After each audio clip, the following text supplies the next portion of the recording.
후서 8장 1절에서 15절까지 우리 한 목소리로 함께 봉독합니다. 형제들아, 하나님께서 마게도냐 교회들에게 주신 은혜를 우리가 너희에게 알리노니, 환난의 많은 시련 가운데에서 그들의 넘치는 기쁨과 극심한 가난이 그들의 풍성한 연보를 넘치도록 하게 하였느니라. 내가 증언하노니 그들이 힘대로 할 뿐 아니라 힘에 지나도록 자원하여 이 은혜와 성도 섬기는 일에 참여함에 대하여 우리에게 간절히 구하니, 우리가 바라던 것뿐 아니라 그들이 먼저 자신을 주께 드리고 또 하나님의 뜻을 따라 우리에게 주었도다. 그러므로 우리가 디도를 권하여 그가 이미 너희 가운데에서 시작하였은즉 이 은혜를 그대로 성취하게 하라 하였노라. 오직 너희는 믿음의 말과 지식과 모든 간절함과 우리를 사랑하는 이 모든 일에 풍성한 것 같이 이 은혜에도 풍성하게 할지니라. 내가 명령으로 하는 말이 아니요 오직 다른 이들의 간절함을 가지고 너희 사랑의 진실함을 증명하고자 함이로라. 우리 주 예수 그리스도의 은혜를 너희가 알거니와 부요하신 이로써 너희를 위하여 가난하게 되심은 그의 가난함으로 말미암아 너희를 부요하게 하려 하심이라. 이 일에 관하여 나의 뜻을 알리노니 이 일은 너희에게 유익함이라. 너희가 1년 전에 행하기를 먼저 시작할 뿐 아니라 원하기도 하였은즉 이제는 하던 일을 성취할지니 마음에 원하던 것과 같이 완성하되 있는 대로 하라. 할 마음만 있으면 있는 대로 받으실 터이요 없는 것은 받지 아니하시리라. 이는 다른 사람들은 평안하게 하고 너희는 곤고하게 하려는 것이 아니요 균등하게 하려 함이니, 이제 너희의 넉넉한 것으로 그들의 부족한 것을 보충함은 후에 그들이 넉넉한 것으로 너희의 부족한 것을 보충하여 균등하게 하려 함이라. 기록된 것 같이 많이 거둔 자도 남지 아니하였고 적게 거둔 자도 모자라지 아니하였느니라. 아멘. 할렐루야. 하나님의 은혜가 오늘 새벽에 하루의 첫 시간을 주 앞에 드리는 우리 믿음의 가족들에게 함께 하시기를 예수님의 이름으로 축원합니다. 오늘 말씀은 이 믿음이 낳는 어떤 결과, 열매에 대해서 말씀을 합니다. 믿음은 보이지 않지만 실제적인 것이죠. 그래서 그 보이는 어떤 것보다도 실제적인 열매가 있고 또 그로 인한 놀라운 역사들이 펼쳐지게 됩니다. 우리는 이 믿음에 대해서 역설이라고 말을 합니다. 믿음을 가진 사람은 그 안에 그리스도가 있는 사람이죠. 또 믿음을 가진 사람은 이 세상 사람들과는 다른 세계관, 다른 가치관을 가지고 살아가게 됩니다. 그래서 그 사람 안에 계신 예수 그리스도로 말미암아서 다른 세계관과 가치관을 가짐으로 이 세상 사람들과는 확연하게 다른 삶을 살아가게 되어집니다. 그 중에 하나가 무엇인가 하면은 바로 이 역설이라는 것이죠. 오늘 1절과 2절 말씀에 보면은 하나님께서 마게도냐 교회들에게 주신 은혜를 우리가 너희에게 알리노니 환난의 많은 시련 가운데에서 그들의 넘치는 기쁨과 극심한 가난이 그들의 풍성한 연보를 넘치도록 하게 하였느니라, 이렇게 말씀을 합니다.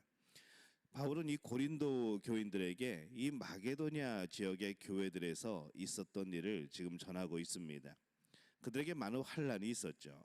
근데 오히려 그들은 그 환난 가운데에서 기뻐함이 있었고 극심한 가난 속에서도 오히려 풍성한 헌금들을 내었다라고 그렇게 말씀을 합니다. 보통은 환난이 있으면은 사람들은 불평하고 움츠리고 분노를 바랍니다. 그런데 오히려 그들은 기쁨을 잊지 않았고 감사함이 넘쳐났다는 것이죠. 보통 가난하고 핍박이 임하면은 헌금을 하지 못합니다. 근데 그들은 가난한 중에서도 오히려 헌금이 넘쳐났다는 겁니다. 이게 왜 그럴까 하는 것이죠. 그들은 믿음의 사람들이었기 때문에 그렇습니다. 그들 안에 계신 예수 그리스도로 말미암아서 이 세상 사람들이 갖고 있는 일반적인 상식을 뛰어넘는 이 믿음의 역설이 있었던 겁니다. 믿음의 사람들은 세상 사람들이 보기에 이 당연한 모습이 아니라 늘 역설이 있는 그런 모습이 있어야 합니다. 뭐 요즘에 광고 중에 그런 광고가 있었습니다. 모두가 예라고 할 때 혼자 아니오라고 할 수 있는 용기. 모든 사람이 아니오라고 할 때 혼자 예 할 수 있는 용기. 세상에서도 그런 광고들을 만듭니다. 근데 그것은 세상적인 모습이죠. 세상 속에서 살아가는 모습인데 이 믿음의 사람들은 어떤 모습을 가지고 있는가? 우리의 상황과 우리의 형편에 상관없이 하나님의 은혜와 또 우리가 예수 그리스도를 믿는 믿음 안에서 우리는 언제나 예가 되어지는 그런 삶을 살아가고 있는 겁니다. 세상의 가치관에 기반을 둔 것이 아니라 하나님을 향한 신뢰의 가치관을 두고 거기에 기준을 두고 우리의 모든 것을 판단하고 평가하는 것이죠. 그래서 믿음의 사람들은 항상 역설이 있습니다. 근데 이 역설이 있다는 것이 세상 사람들이 보기에 그렇다는 것이죠. 세상 사람이나 믿음의 사람이나 같은 이성을 가지고 살아갑니다. 같은 상황들을 살아가고 또 시대의 그런 여러 가지 어려움들을 함께 겪고 또 현재의 그런 문제들을 함께 경험을 합니다. 그렇기 때문에 때로는 같은 생각을 하는 것이 오히려 정상일 때가 있습니다. 하지만 믿음의 사람들은 또 하나의 기준이 있는 것이죠. 우리의 소속이 이 땅이 아니고 하나님의 나라라는 것, 그리고 우리 안에 그리스도가 계신다는 것. 그렇기 때문에 우리는 이 세상이 말하는 상식의 초월함이 있을 수 있는 겁니다. 근데 이 상식의 초월함이라는 것이 상식 이하로 내려가는 것이 아니라는 것이죠. 상식 이하로 내려가면 사람들이 추해집니다.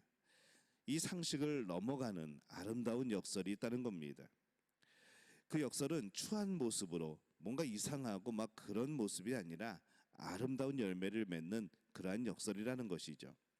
세상 사람들이 볼 때에 절대로 저것은 안 될 것 같은데 세상 사람들이 볼 때에 저건 정말로 바보 같은 짓인데 나중에 그 열매를 보면은 굉장히 아름답고 그것이 오히려 본이 되어지고 그래서 믿음의 사람이구나, 그래서 하나님의 사람들이구나 라는 것을 알 수 있게 되는 그러한 역설이 항상 우리 안에 있다는 겁니다.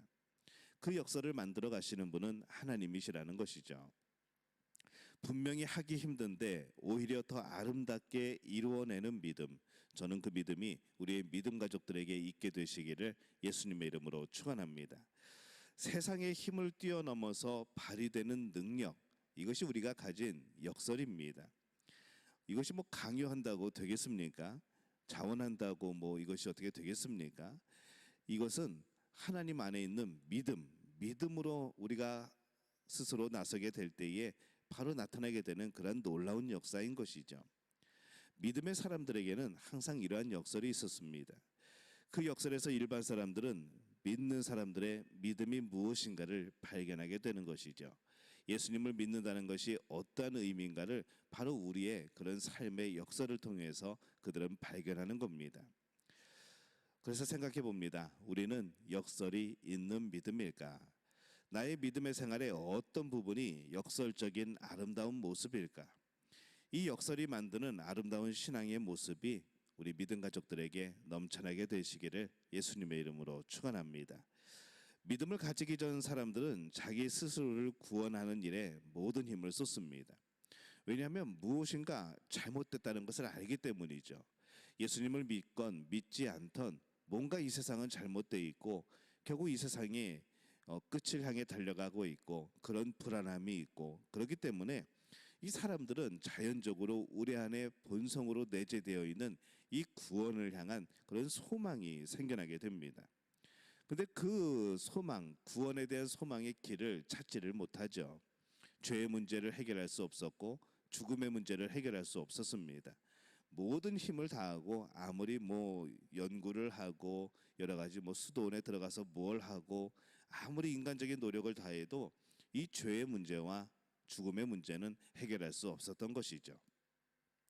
스스로를 구원하기 위하여서 많은 것들을 행했지만 답이 없었습니다. 그것이 또 당연한 겁니다. 인간은 해결할 수 없던 문제입니다. 그러다 보니까 사람들이 어느 방향으로 가는가 하면은 그래도 돈이 있으면 물질이 있으면은 그래도 내가 그것으로 인하여서 뭔가 구원받을 수 있고 그것으로 인하여서 뭔가 이 땅을 평안하게 살 수 있지 않을까라는 그런 생각으로 바뀌어집니다. 그러다 보니까 물질이 주인 되어지고 물질이 신이 되어지고 물질이 나의 우상이 되어져 버리는, 그 돈으로 내 자신을 어떻게든 구원해 보려고 하는 이제 그런 마음들이 생겨나는 것이죠. 근데 이 믿음을 알게 되면 어떻게 됩니까? 죄의 문제를, 이 죽음의 문제를 예수 그리스도 안에서 해결받을 수 있다고 하는 그것을 발견한 이후에 우리들은 바뀝니다. 무엇이 바뀌는가 하면은 세상적으로 내가 세상적인 것으로 나를 구원하는 것은 아무런 의미가 없다는 것을 발견하게 되는 겁니다. 그래서 이제는 자신을 부유하게 하기 위하여서 물질을 모으는 것이 아니라 내 자신을 부유하게 하기 위하여서 바로 예수 그리스도를 바라보게 되는 것이죠. 예수 그리스도를 바라봄으로 인하여서 그 부요함, 뭐 물질에 가득 차고 돈이 많아지고 하는 것을 구하는 것이 아니라 내 영혼이 살게 되어지고 생명이 얻어지고 영원한 생명, 하나님의 나라, 그 부유함을 얻게 되는 그 눈이 열리게 된다는 겁니다. 그리고 그렇게 살아가게 되는 것이죠. 오늘 9절 말씀에 보면은 이렇게 말씀을 합니다. 우리 주 예수 그리스도의 은혜를 너희가 알거니와 부요하신 이로써 너희를 위하여 가난하게 되심은 그의 가난함으로 말미암아 너희를 부요하게 하려 하심이라. 이렇게 말씀을 합니다. 예수님이 가난해질 수 있을까요? 창조주이신데 이게 가난해질 수 있을까라는 생각이 듭니다. 근데 오늘 말씀은 예수님이 가난하게 되셨다라고 말씀을 합니다. 물질에 매이지 않는 것이죠. 어떤 부요함에 매이지 않는 겁니다. 이미 예수님은 모든 것이 그분의 것입니다. 근데 그분이 가난하게 되셨다는 것, 포기하지 않아도 되는 많은 것들을 그분은 포기하십니다. 그 생명까지도 포기하셔서 우리에게 주십니다. 이것이 가난하게 되었다는 의미인 것이죠. 근데 예수님의 그 포기하심이, 그 가난하심이 우리에게 어떻게 다가오는가? 우리에게 부요함으로 다가온다는 겁니다. 이 마게도냐 교회들이 그들이 가난함에도 불구하고 헌금에 열심이었습니다. 헌금은 일정 부분 세상적으로 볼 때는 우리가 약해지는 겁니다. 우리에게 어떤 수입이 있었는데 거기서 일부를 떼어내서 하나님 앞에 드린다는 것, 어떻게 보면은 세상적으로는 마이너스인 것이죠. 드린 만큼 약해질 수밖에 없는 겁니다. 그렇기 때문에 우리는 헌금 생활을 믿음의 고백, 신앙의 고백이라고 말을 하는 겁니다. 내가 나의 돈이나 그 무엇으로 구원받는 것이 아니라 오직 그리스도의 은혜만이 나를 구원하신다는 것을 믿는다는 그 고백이 우리의 헌금 생활인 것이죠. 우리 믿음의 고백의 진실성이 어디 있는가? 나는 정말로 믿음이 있는가? 내가 가장 중요한 것을 내려놓음으로 하나님 앞에 온전히 내가 주를 따른다고, 주를 믿는다고 고백할 수 있는가? 그것은 바로 우리의 헌금 생활에서 드러나기도 하는 겁니다. 오늘 8절 말씀에 보면은 이렇게 말씀을 하죠. 너희의 사랑의 진실함을 증명하고자 함이로라. 세상에 돈 싫어하는 사람은 아무도 없습니다. 왜냐하면 돈은 우리를 편안하게 하기 때문에 그렇죠. 그러나 그럼에도 불구하고 우리는 늘 고백합니다. 그 돈이 나의 주인 되지 않는다. 그 돈이 나를 좌지우지하지 않는다. 이 물질에 대한 가치관이 바뀌면은 우리는 나눔으로써 다른 이들을 도울 수 있고 다른 이들을 부유하게 할 수 있다는 것을 깨닫게 되는 것이죠. 그리고 무엇보다도 우리 자신을 부유하게 만드는 겁니다. 영적으로 부유하게 만드는 것이죠. 그러나 믿음의 사람은 결코 자신만 부유하지 않습니다. 믿음의 사람은 스스로 가난해집니다. 다른 이들을 부유케 하는 것이죠. 여러분 얼마나 부유하십니까? 또 얼마나 가난하십니까? 습관화하고 믿음의 고백으로 가난해지고 더 가난해질 수 있음에, 더 나눌 수 있음에 여러분 감사하시기를 바랍니다. 우리에게 가지고 있던 것이 사라짐으로, 가지고 있던 것이 줄어들므로 마이너스가 된다고 하지만은 정말 그것이 주 안에서 나누게 될 때에 정말 마이너스 그대로만 있을 것인가 라는 것은 우리의 믿음 생활에서 다시 한번 바라볼 수 있는 그런 관점이 되어집니다.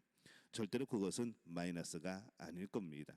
오히려 더 부요해지고 오히려 더 풍성해지고 우리가 서로 나눔으로 인하여서 함께 부요해지는 놀라운 역사가 나타나게 될 줄로 믿습니다. 오늘 믿음의 열매 두 가지를 살펴봤습니다. 먼저 역설과 가난함입니다. 믿음이 아니라면 전혀 그렇게 하지 않았겠지만은 믿음 때문에 그렇게 살아가게 될 때에 우리 안에는 내가 믿음이 있구나라는 것을 알 수 있는 것이죠. 믿음의 열매는 아름답습니다. 저는 이 아름다운 믿음의 열매가 우리 믿음 가족들에게 함께 하시기를 예수님의 이름으로 축원합니다.